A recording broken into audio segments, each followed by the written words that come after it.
বন্ধুরা দেখতে পাচ্ছ বুদ্ধ মন্দির। আমি এসেছিলাম একটু দেউলপাড়ায়, তো এখানকার একটা দ্রষ্টব্য স্থান বুদ্ধ মন্দির। তো এই বুদ্ধ মন্দির বহুদিন থেকেই আমরা শুনে আসছি বা আসিও, এখানে এর আগেও বহুবার এসেছি। বহু পুরানো মন্দির দেখতে পাচ্ছ। তো মন্দির এখনও খোলা হয়নি।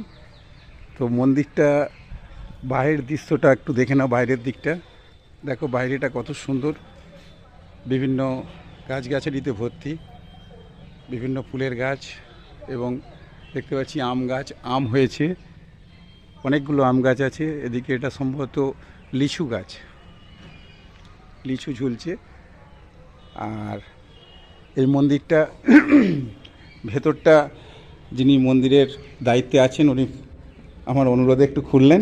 দাদাভাই, আপনার নাম কি? আবার আমি ভাই নাম কারো বলিনি। আচ্ছা, ঠিক আছে, উনি নাম বলবেন না। তো ভেতরে আমি ঢুকতে পারি?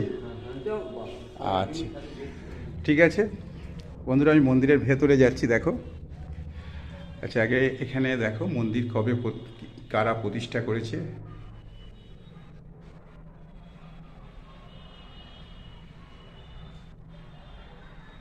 ঠিক আছে, ভেতরটা অত্যন্ত শান্ত এলাকা। দেখো, খুব সুন্দর, নীরব একদম, ভেতরটা নিরিবিলি। আমি একাই আছি এখন, আর বাবা বুদ্ধদেব স্বয়ং বসে আছেন সোজা আমার। দেখতে পাচ্ছ বন্ধুরা?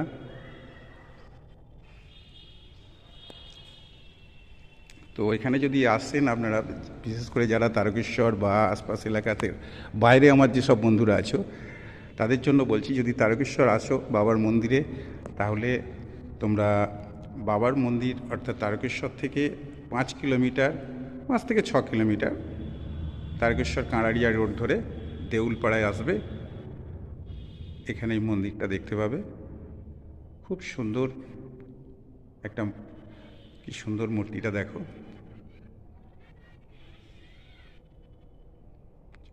বুদ্ধং শরণং গচ্ছামি।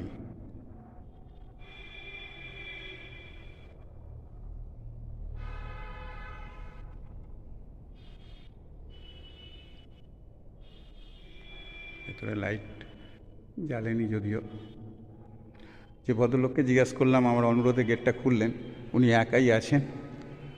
এসে প্রথমে দেখেছিলাম গেটটা বন্ধ ছিল, তো ওনাকে আমি জিজ্ঞাসা করলাম। দেখো, অনেক চিত্র আছে ওপরে, অনেক ওপরে।